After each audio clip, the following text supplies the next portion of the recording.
The first thing they noticed wasn't the silence. It was the way the air felt. Heavy, humid, and wrong.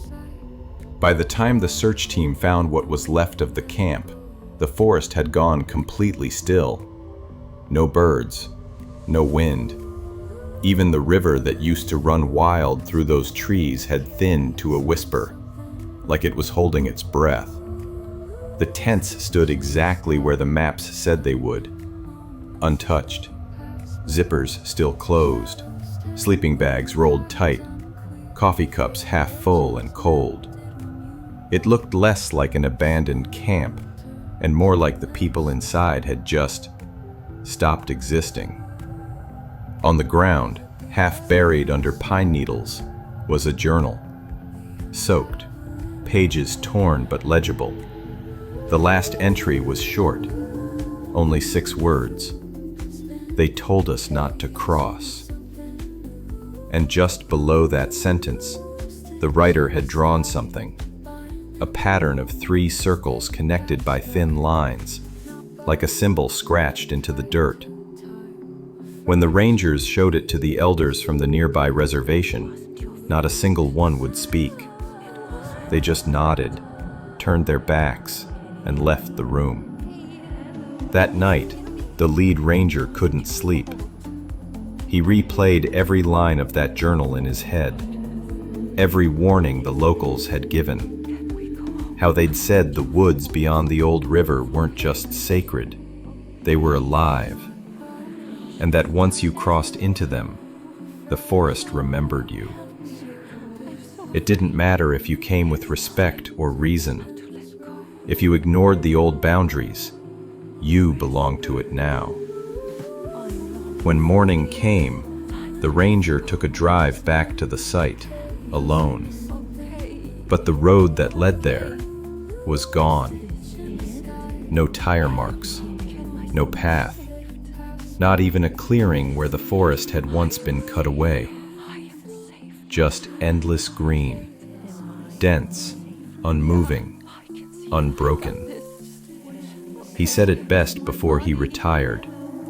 It's like the land decided to heal itself. But to do that, it had to erase the infection. Us. Since then, no one's gone past that ridge again.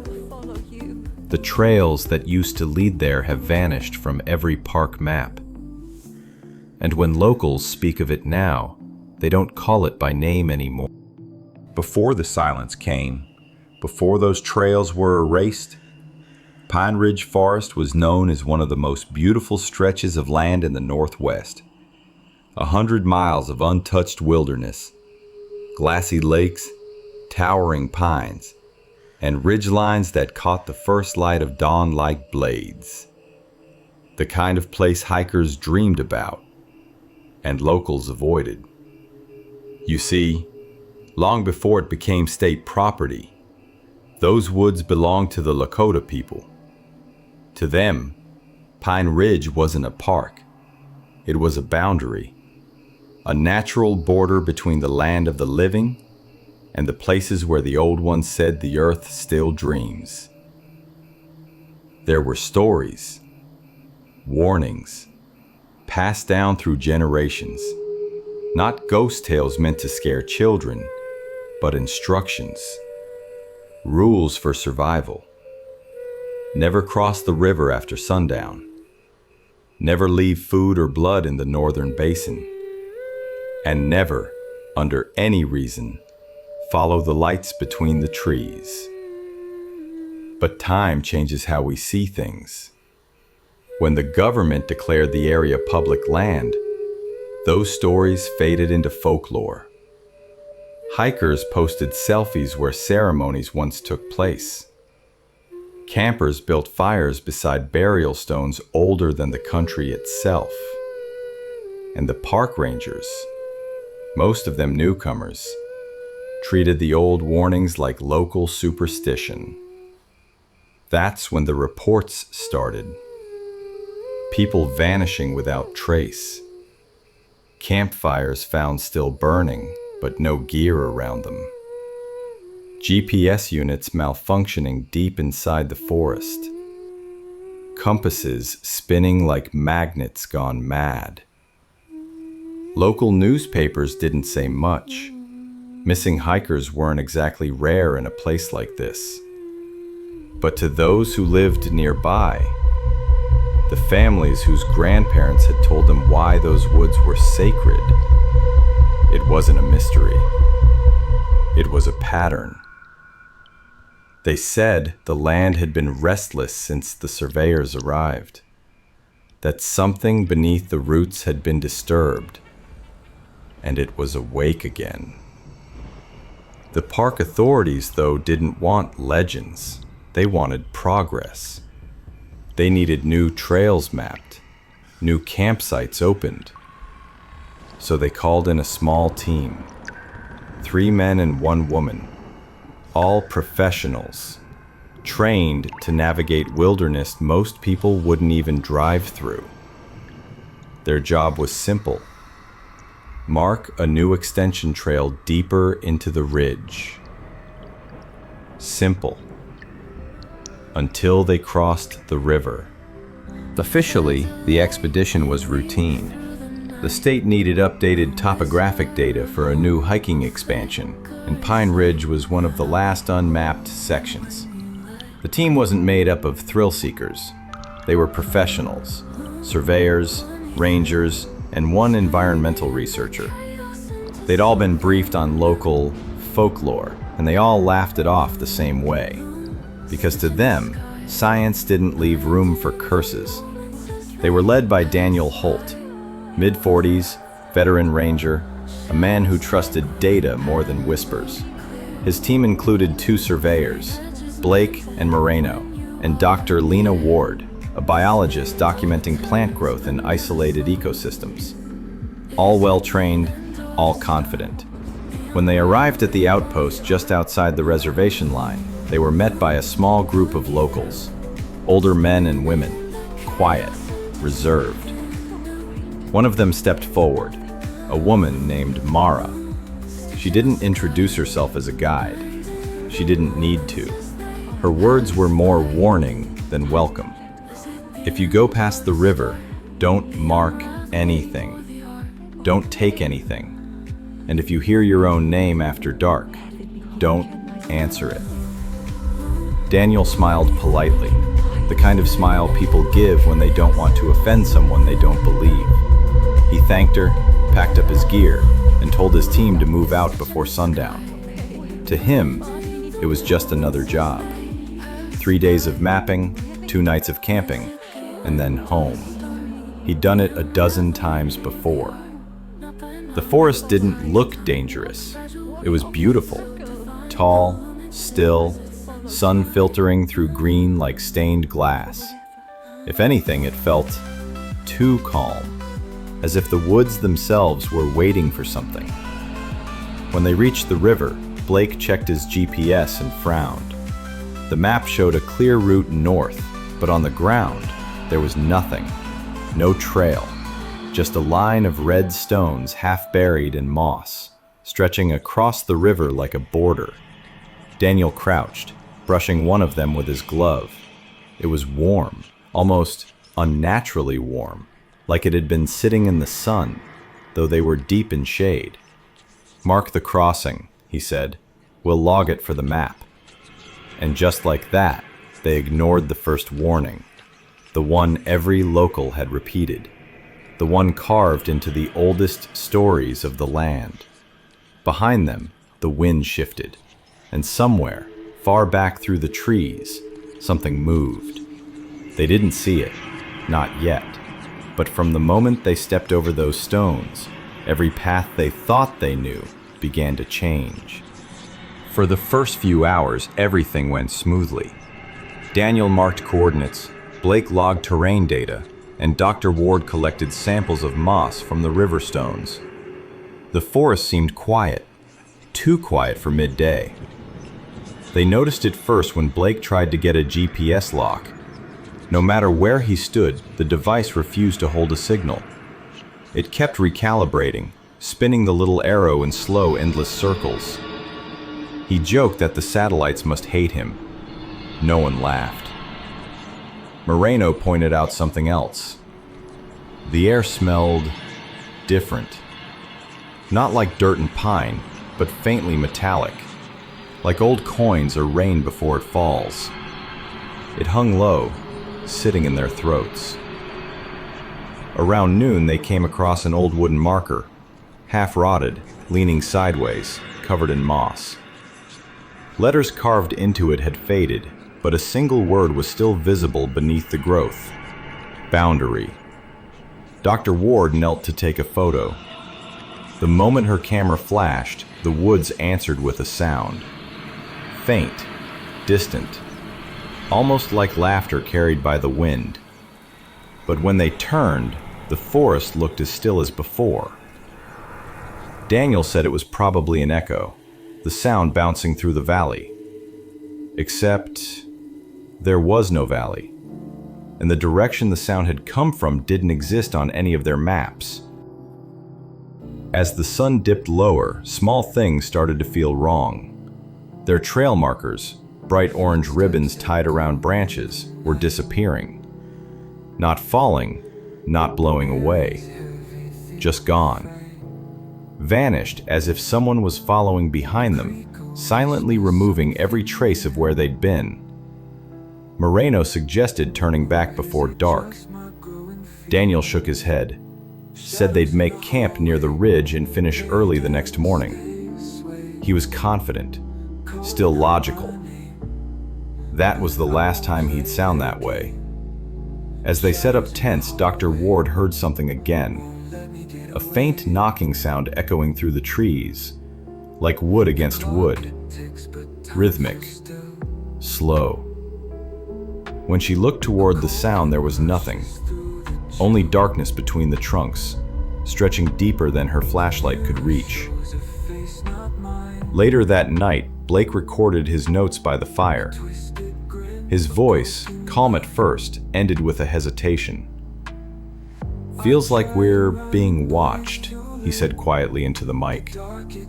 And I don't mean that metaphorically. He never played that recording back, because by morning, the forest had changed. By dawn, the forest didn't look the same. The light that broke through the canopy was dimmer somehow, weaker, like it had to fight its way through layers of fog that hadn't been there before. The trees stood closer together, the ground damp and soft, like it had rained overnight. But their tents were dry. When Daniel checked his bearings, his compass needle spun once, twice, and stopped, pointing due north. Except north wasn't where the river was anymore. He turned slowly, trying to reorient. Every direction looked identical. Tall trunks, wet bark, fog clinging low between the roots. The ridge they'd camped beside was gone. It hadn't collapsed or shifted. It just wasn't there. The open clearing where they'd pitched their tents now ended in a wall of trees that hadn't existed the day before. Moreno cursed under his breath. He said it looked like the forest had moved overnight. Blake laughed nervously, trying to make light of it. Said maybe they'd just made a wrong turn setting up camp. But they hadn't moved an inch since yesterday. And every trail marker they'd left was missing again. Dr. Ward tried using her phone's compass app. Same result. The arrow spun in slow, lazy circles. No GPS, no signal. Just static when she tried to call for coordinates. Daniel decided to climb a nearby ridge to get his bearings, but every path they took seemed to loop back to the same place. Even when they changed direction, even when they used landmarks, they'd always end up back near the campsite.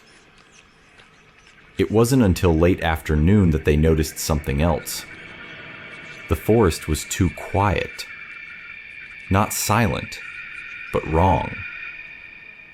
The wind still moved through the leaves, but the sound didn't travel naturally. It came in waves, like a recording being played backward. Moreno swore he saw someone through the trees, a figure, maybe two, watching from far off.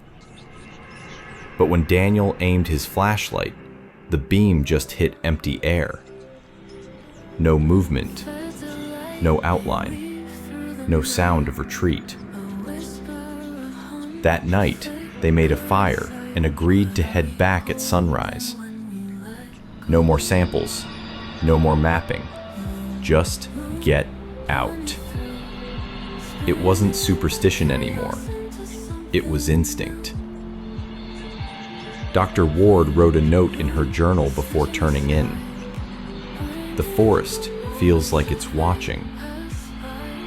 It's too still, too alive, and I think it knows we want to leave. When morning came, the trail they'd used to enter was gone. The river too. In its place was an endless slope of trees stretching into fog. No path forward, no path back. They weren't lost. They'd been taken in. By their third morning, the forest had completely changed its shape. It wasn't just dense anymore, it was oppressive. The air hung thick and unmoving, as if sound itself refused to travel. They followed what looked like a game trail downhill, hoping it would lead back to the river. Instead, it ended at a hollow, a wide open space littered with the remains of fallen trees, all pointing inward like the ribs of something enormous buried just beneath the soil. The ground was soft there, darker than the rest, and when they stepped on it, it seemed to breathe, the earth rising and falling ever so slightly beneath their boots.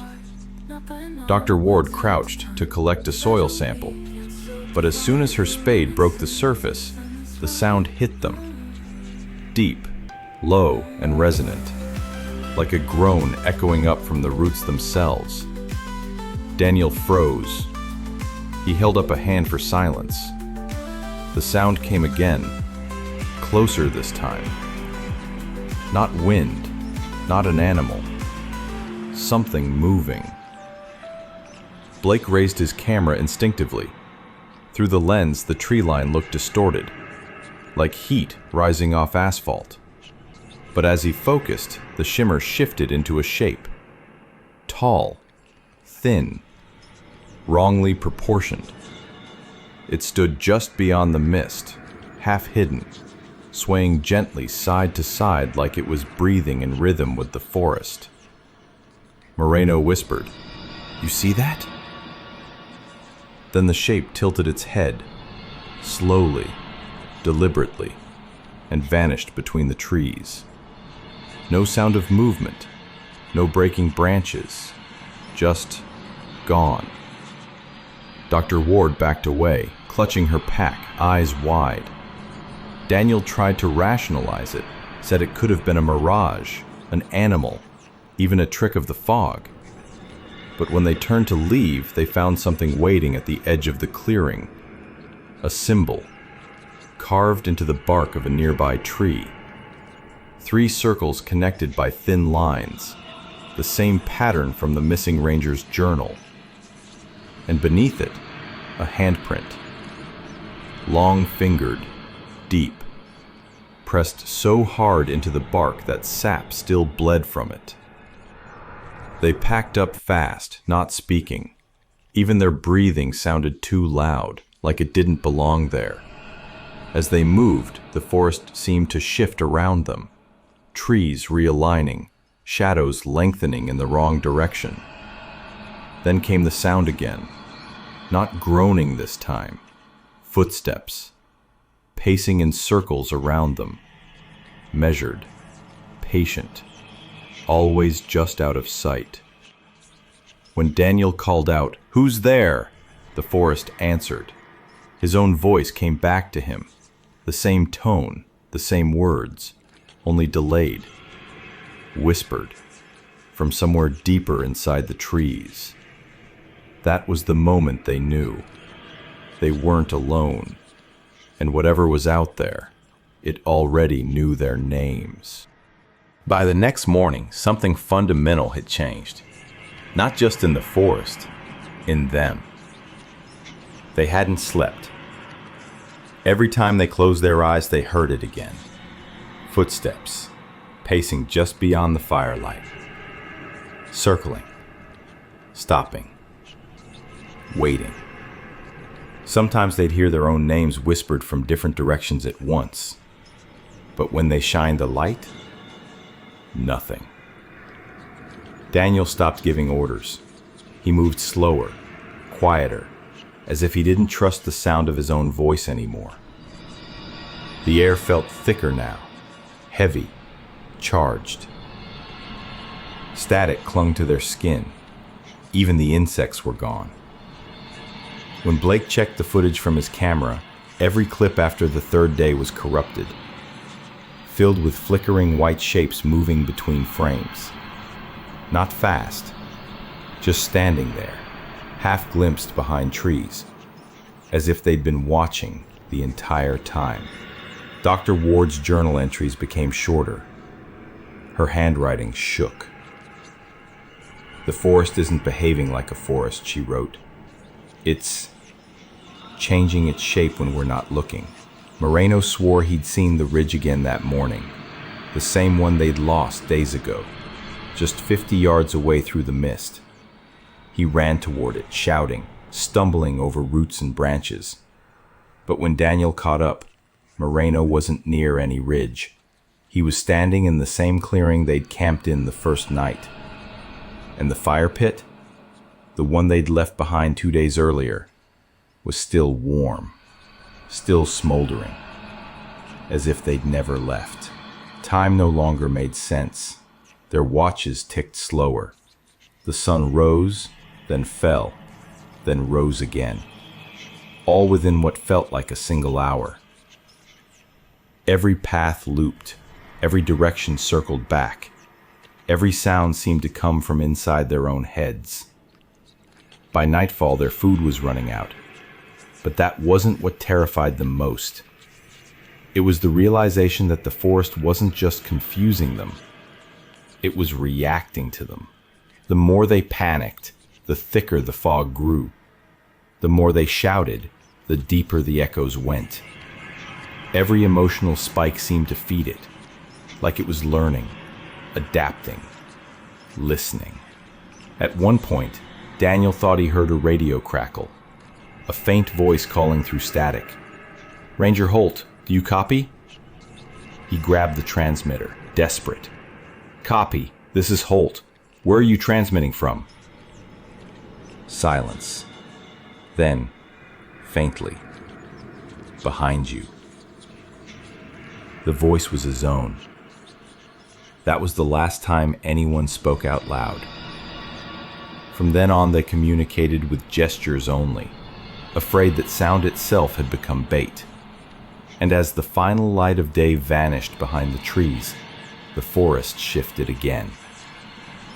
The trees leaned closer together, like ribs closing around a beating heart. And the sound of breathing, not theirs, filled the air. Slow, deep, patient. The forest wasn't just alive, it was awake. By the fourth night, none of them could tell if they were still awake. Sleep came in flashes, moments of blackness between flickers of pale light filtering through the canopy.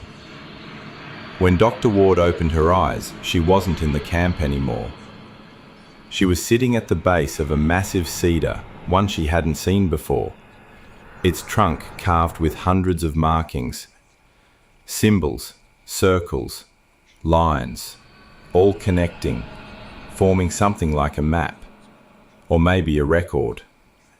At its roots, she found it, a small leather-bound book, half buried under moss.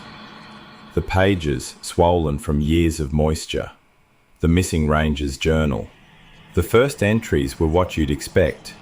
Coordinates, trail markers, weather notes. Then, halfway through, the tone changed. The elders told us not to go past the Red Creek. The silence isn't absence, it's warning. When the bird stops singing, it means it's listening. Ward turned the pages with trembling hands. Each new entry felt more frantic, the handwriting slanted and uneven.